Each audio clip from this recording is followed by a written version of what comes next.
Welcome, David, to Metallarium Pages. It's a great pleasure to talk with you about Revocation, this new album, New Gods, New Masters, and more things related to the metal world in general. So we started by asking, how are you doing today? How is the band in the last couple years? Because your previous album, Nether Heaven, was released in 2022.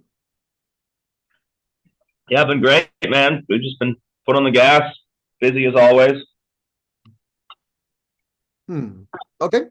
And for this kind of situation, for this new album, when you did decide writing songs for these new gods, new masters, it was the transition for the previous one, or all the songs are new, or perhaps did you rescue any composition that left were out for the previous album? Pretty much all the material was new, but there was a few riffs that didn't make their way onto the previous record that I just kind of had, sort of like in my computer. Like I catalog everything, and if not everything gets used, I still will hold on to it because it's always good to just have extra material to pull from. Hmm. Okay. Okay. Revocation always maintains a busy schedule to release their albums because when I take a look since you started in part of the up scene, 2008. Now then you release 2009, 2011. You are continue releasing albums. So why you trying to continue maintain this busy schedule releasing albums with Revocation? It's just I guess if I've got the material and I've got the inspiration and I've got the passion, I want to go out and make music. Hmm. Okay. Okay. So now let's talk about the promotion more about these new gods, new masters. So what kind of promotion do you have, especially for this new album? Perhaps you will prepare more videos, you will embark some tours, you return to Latin America. Who knows? What kind of plans do you have in general for Revocation and these new gods and new master?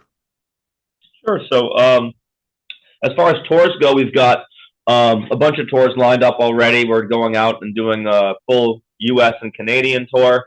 Um, then we're home for a little bit, and then early on in 2026, we're going over to Europe and doing Europe to help promote the new record. And then after that, nothing that's quite on the books, but I'm sure once the record's out, we're going to have a lot of opportunities to play this new music all over the world. Hmm. Okay, okay. And well, so now how many things changed since your previous album to now, or in general? So as you created the band in 2000s with the old name Cryptic Warnings, now that you changed the name with Revocation, so how many things changed since you started the band in 2000s and now with a lot of this kind of and with the music involved, as you can see, there's a digital platforms, many things changed. In less than 10 years, many things changed. Since the 2000s you started, it's very different from now. So how many things changed when you created the band in 2000s and now we will see this new album upcoming? I mean, you have so many things have changed. I mean, we've gone through lineup changes, right? That's a pretty big one. I mean, me personally, I've gone through a few different moves, which means like I've kind of gone through some different iterations of like my home Mhm. creative workspace and my home studio, and I feel like every time I'm kind of like in a new environment, that can kind of inspire different things to come out. I've changed as a person. You get a little older, a little wiser, a little bit, a few more gray hairs in the old beard, but it comes with learning life lessons and learning about yourself in terms of who you are as a musician, who you are as a creative person, who you are just as a general human being, kind of living in the world that we live in, right? I mean, I think we all learned different things about ourselves during the pandemic, right? That was a crazy sort of time to live through. So yeah, I feel like a lot has changed, but a lot has stayed the same. I feel like I'm still that same kid who loves music and who loves metal and wants to play and perform, and I still have that fire and drive in me. So things change, things stay the same. Tale as old as time. Hmm. Okay, okay. And now, well, as you are continuing releasing albums, so as you can see, the new tendencies 3 or 4 years ago, since now, is to release or to hear the music just by singles. Now the people are more just doing these playlists according to the algorithms or the digital platforms that provide these kind of things. And now just the albums is like for all people like me, like you, more than 40 years old, not the singles for the I'm less not than 40 40 yet. years. I'm 39, damn it. Okay. So I'm well, just, either way, I'm just kidding. the albums are like, well, the albums is like more the old people. Now the new people just want to listen with the music. So how do you, how are you still creating music or albums when the people now is the or the tendencies is to hear just singles, not the full album? I'm old school, as I'm sure you are. You know, I love a full album. I love listening to multiple tracks that, you know, make up the greater part of the whole there. And to me, it's like, I don't know, like when I'm writing, I don't just write one song. Like, you know, when that creative energy is flowing, when those creative juices are flowing, like I feel like I end up just coming up with more material than I need. So, you know, sometimes I feel like one album isn't enough, right? You know, it's like you have to kind of limit yourself sometimes. So, you know, to me, I grew up with records. I think I love the reading the track list. I love hearing about if there's a concept. I love looking at the album artwork. You know, all of those different things. It just makes it feel more of a complete statement. That being said, there's nothing wrong with singles. There's nothing wrong with, you know, all of that. I just prefer being able to interface with um, a full record. But you know, at this point in the game, you can kind of have your cake and eat it too. You know, you could have a record and release every single song as a standalone single, and you know, have a new song coming out every single month if you wanted to do it that way, right? So there's probably different hybrid methods out there which give people kind of both things. It's like, all right, you know, we've got a 12-song record. We're going to release 11 songs, and then when we release the 12 songs, that's when the actual record comes out, and then you can buy it on vinyl and do that. So, you know, the music industry, just like any sort of industry now, is constantly evolving with technology. So you just have to kind of go with the flow, but also I think there's something to be said about bringing in an old school mentality and doing things in a tried and true way. Hmm. Oh, okay. So when these kind of things that a lot of things change compared to the old ways, well, your all the time your music is related with the technical stuff, technical debt, technical trash. Well, the people's how they feel your music. That's completely normal. But when this topic of the technicality, as you can see, now we have like 20 or 30 releases per weekend. So Revocation has a position into the extreme metal. That's completely normal. But the new band doesn't have this kind of approach. That's completely normal because there's a new band, nobody noticed, and with these overwhelming releases per weekend, it's impossible to get attention for for the music or in general for the media. So now, what is your opinion about these overwhelming releases per weekend? We have 40, 50 releases per weekend. It's impossible for a person listen with just these 50 releases per weekend. I mean, I think it speaks to, you know, how many just creative people are out there that are like trying to get their music out there. But you know, at the same time, like, you know, I think probably not every single record that comes out is going to be great, right? You know, probably only like a handful of the records that are going to come out are really going to be, um, you know, truly amazing. So it's difficult, right? You kind of have to wade through things that maybe you don't necessarily love, or you know, listen to some stuff that's like, you know, just doesn't resonate with you for one reason or another, and then you find that hidden gem, you know, and it could just totally knock your socks off. So it's kind of how it's always been, right? You know, you kind of go to the record store and there's a million records there, and you kind of have to sift through and try different things out. Maybe the album cover catches your eye. Maybe, you know, you heard a friend talk about a band, um, and you check them out and you become a fan. So, you know, I think metal is very word of mouth still, even though we have the internet and all these different things. But you know, whether you read a review in a magazine, you read an interview with somebody, there's different ways to discover that music out there. But you know, it is more difficult than ever to be heard in the sea of music that has come out. So you know, you really got to do something to stand apart. You know, write better songs, write better riffs. make sure that you tour and get your music out there. But at the same time, perfectly fine if people want to put music out there for their own sense of happiness. And maybe, there's probably a lot of people that just want to put something out, and, if 10 people listen to it, they're happy. So it's all different. It's different for each person. Mm, okay, okay. So, and with this kind of topic that a lot of people playing so good so fast, we are not like the old days now. You can see that all these 20 or 40 or I don't know how many releases per weekend. So there is cleanness into the metal industry. It's not like the 80s or 90s when you hear the thrash metal in the 80s. I remember one album from Slayer, so Road, but that's completely normal for the era. Then 90s it was the same, but 2000s since 2010, all the records sounds perfectly clean.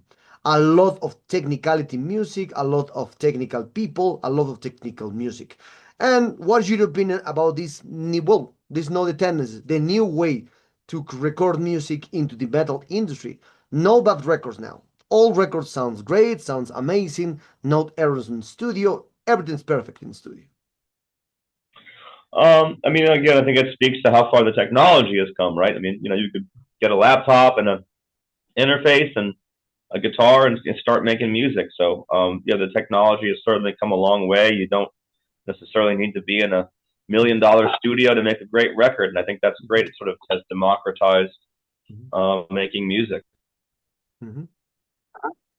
Mhm. Okay. So, and well, one thing that captured my attention since the 90s is because or the 80s death metal brings the technicality to the world. And also with this technicality of the death metal brings this topic of the progressive stuff also. Because when you hear the first bands from the death metal from like Bolt Thrower, Obituary, Death, Autopsy, then this kind of bands brings to the technicality to the world now. So then the death metal continue experiment with a lot of styles: jazz, blues, symphonic. I don't know. The 90s it was a decade with a lot of textures with the death metal. So and also your kind of music has a mixtures with death metal, thrash metal, technical, and no other styles into your music. But the death metal is like the main thing in all bands now, and mostly all bands. So for this question, so why always the death metal has this option to mix with whatever style that has the world and with every style of music that the world has? Hmm. That's a good question. I think maybe because it's so primal. It's such a heavy form of music, but there's a real primacy there that I think is just sort of um, I guess part of us all, right? Maybe we all have a certain kind of primal nature to us, and no matter how sophisticated society gets, there's um, that primal element to us all that I think Death Metal has really figured out a good way to kind of capture and tap into. Mm, okay, okay. So, well, when this topic that is, you can see now, well, you have 20 years of well, 25 years since your first name, no? Cryptic Warning. So now, well, what kind of opinion do you have for this, special for the new wave of the metal era? Because right now we are living just with the smaller bands, no bigger bands announced like the Iron Maiden, no Judas Priest, no this kind of us. We are living like the medium and smaller bands. The metal scene is like that. Just the bigger bands is well, just we can see that the Black Sabbath retired, Ozzy Osbourne retired, Megadeth retired, Slayer retired. The bigger bands are retiring because completely normal. It's a cycle. But now just the metal industry is living just with the smaller bands or the medium bands. So what's your opinion about this kind of situation with the metal industry? I mean, I say give it time. There's certainly newer bands that have come out that are massive, or band like, I mean, Ghost, right? I mean, Ghost is huge.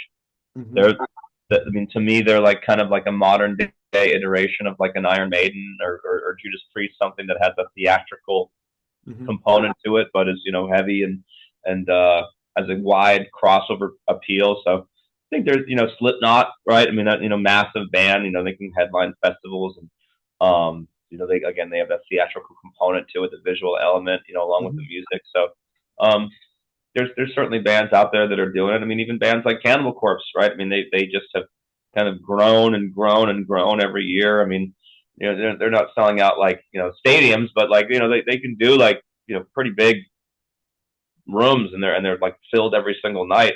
So, um, Lorna Shore, another one, right? And that's a massive band that have grown. So there's bands out there that are Amon Amarth. That's another one, right? They're massive. I mean, they fucking put asses in seats all across the world. So there's big bands that are out there. Maybe bands will never quite get as big as Metallica ever got, but you know, who knows? There could be some crossover band that comes out that just blows up that everyone freaks out over. Okay, okay. So now, well, returning to this new album, New Gods, New Master. So this is the second time that you use in your cover art a Paolo Girardi for the create the cover art for this new album. So what do you decide again for the second time to use Paolo Girardi? No, to create the cover art. So what do you find in Paolo Girardi that other artists in the world doesn't have? Well, Paulo is, I mean, he's just an incredible artist. I mean, I think if you look at his work, he's very prolific. He has his own style, his own sort of like color palette. So, and I love what he did for Nether Heaven. So to me, like, I wanted to see him kind of tackle this subject matter, this theme, um, and you know, with a different color palette. And yeah, he did an incredible job. I mean, it's just, I think the new record for New Gods, New Masters is the cover art is, it's some of my favorite work he's ever done. Hmm. Okay, okay. So, and one of these kind of topics relating to the cover art and related to the music, usually when you try to, as a fan, we try to relate kind of these kind of things. The music, how do you relate the music with the concept of the cover art, and especially with the name of the album? So, how these things or how these, how we can relate the cover art with the music and with the name of the album? Yeah, I mean, even just the color palette of the art, I thought, you know, fit well with the music. I mean, Nether Heaven was, you know, all about hell, so we were using these kind of fiery, kind of meaty reds on the album cover, whereas, you know, with this one, it's all about a, you know, technological dystopia, you know, artificial intelligence. So I wanted to have those kind of more colder sci-fi colors, those kind of bluish grays, and um, so just from a color wheel standpoint, I feel like the color of the album cover matches the mood of the record. Um, and then from there, I mean, I literally sent Paulo the lyrics to the songs. I sent him the album title. I even sent him a sketch that he wanted, and he really he brought it to life. So I think the cover art sort of really perfectly fits with the sound of the music. And then regarding the title, you know, it's track one on the record. Um, it felt, I don't know, it just I came up with that name when I was going for a walk, when I was thinking about what to name the new record, and it kind of popped into my head, and it just, I kind of just knew like that was going to be the name of the album. And yeah, and I think it definitely sort of fits the mood of the music as well from a title standpoint. Hmm. Okay. Okay, okay. So now you have three, six, you have nine or albums in your career. That's a huge accomplishment in 20 years. So if we relate this kind of topic, so for you, which album in your for this nine one, it is the album that brings your sound. So your personal sound compared to the a lot of bands now. Which album for you marks the difference between a lot of bands that's leaned down like you, like technical staff, technical death thrash. The label is something like this. But for you, which album is the milestone in the Revocation career? You know, that's like hard to say. I mean, I think in terms of like fan reaction and different records that have garnered us a certain level of attention or kind of leveled us up over the years, so to speak. Like, you know, I mean, I think the very first record we put on Relapse, Existence is Futile, got a lot of people paying attention because that was our first, you know, record on a label. You know, I think when we first signed with Metal Blade, Deathless definitely breathed sort of new life into Revocation, or at least kind of got more eyes on us. And the same thing was with the Outer Ones. Like for that reason, got us a lot of attention. Um, I mean, me personally, I'm always a fan of the newest thing that I put out because it's like it feels the most fresh to me. So, if you ask me what my favorite Revocation record is going to be in the discography, I would probably say our upcoming record, New Gods, New Masters, because it feels fresh. It's new to me, and I'm the most excited to play those songs. Mm. Okay. Okay. Well, and this kind of situation, as you have 9 albums in your career, that's amazing. A great accomplishment for a band, for a band. But with this kind of situation, there's a lot of people. If we are taking like a fan, for example, the fans thinks like the first album of the first 2 albums from Revocation are the great ones in your career. But there's a different thing when you ask usually the musician that create the music. Usually the musician says the last word is the best word today because you learn more things, you are better than since you created your first album. That's completely normal. But for you, what kind of opinion do you have for this kind of topic? That some people think that always the first albums from the band are the best and not usually the last ones, because in the last one you get a better composer, better musician, better in everything. I mean, I think nostalgia is very powerful. So I think people that are hearing a band for the first time, 20 years ago, Mhm. they just have that mental image of a time in their life when they were listening to that music. So, I mean, music's an interesting thing, right? It's about the record, but it's about also the fans and kind of like where and society in general. Like, what was the world like when this particular record came out? Or what was happening in this particular generation's life when, I mean, look at grunge, right? Grunge was like a backlash to like 80s hair metal and all this kind of stuff, and people embraced like Nirvana and Soundgarden and Pearl Jam and like all those bands because it was like sort of the antithesis of that, and it was just like the pendulum kind of musically, societally, whatever, kind of swinging over into a totally different paradigm shift way of thinking about um, you know mainstream rock. So probably for some people, like, Alice in Chains, right? I mean, to me, like, I love Alice in Chains like so much. Like, to me, like the Alice in Chains records with Lane Staley will always be my favorite.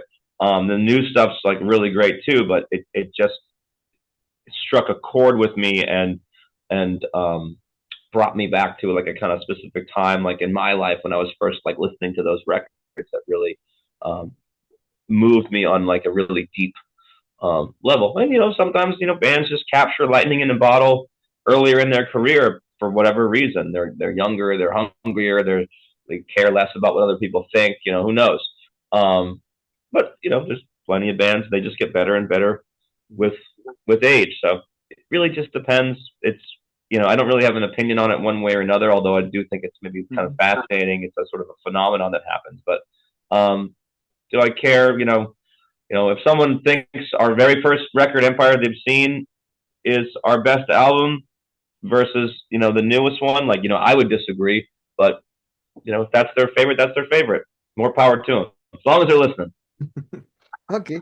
Okay, so we're very close to this interview, David. And for this kind of topic, so talking about, yeah, now let's go far away about a little more from Revocation, talking about the new bands in general. So for you, when for example, when you go when you are in the festivals or playing with another bands or with a gigs or tours, for you, which is the most important thing that a new band has to bring attention to the people when you saw them alive? Well, I mean, to me, it's the music, right? I mean, it's got to have something that moves me in some type of way. But certainly, I think a great live performance, um, is very important. You got to be able to deliver it. Like, I want to see energy, I want to see passion. Um, but yeah, to me, it's about the music. Like, does the fucking riff catch my ear, and is there something cool happening there? If it's just something that's like I can enjoy something if it's like super derivative, if it's like a fun show, but I'm not necessarily like floored by it. Whereas like if you can combine great music with a great performance, that's gonna hook me every time. Mhm. Okay. So, and with the last question for this one. So, and again, related to these new gods, new masters. So, if, perhaps do you speak of, do you know about this work, the synesthesia matter? So when the people hears the music and Yeah, this music, see colors, smell tastes, or feel these tastes or flavors of the music when they hear the music. So if we relate this topic with the new gods and new masters, so for you, what kind of colors, flavors, and tastes that the listeners will find into new gods, new masters? uh, well, I mean, colors. I mean, look at the album artwork. You know, that kind of those kind of gunmetal grays and metal and those kind of dark blues. You know, just kind of cold dystopian Mhm. um, sci-fi color palette. I think matches it perfectly. As far as flavors go, I don't know, chilled graphite. Okay. Oh, okay, okay, nice. Well, David, we arrived to the sad moment of this interview. I hope you enjoyed this interview like me. So, this new album, as usual, is a great one in your career. I have all your albums in CD. I just did my pre-order for this new album, so I hope so arrive soon. Who knows when? Because sometimes arrive in 2 months. But either way, I will be continue waiting. So, perhaps do you want to add something to your Latin American fans that expect a full Latin American tour here? Because your previous one just has a part of just small countries, not all countries here. So perhaps you want to add something to your Latin American fans and obviously Metallica followers. Sure. Um, we love playing Latin America. I feel like Latin American metal fans are some of the best fans in the world. You guys are always so good to us. I love the culture. I love the food. I'm working on my Spanish right now. I'm trying to do Duolingo a little bit every day. So it's bear with me. My Spanish is muy mal right now, but I'm trying my best. Um, so we can't wait to come down there and fucking tear it up with you guys. So I'm not sure exactly when, but rest assured we will be coming back to Latin America and having a ball down there.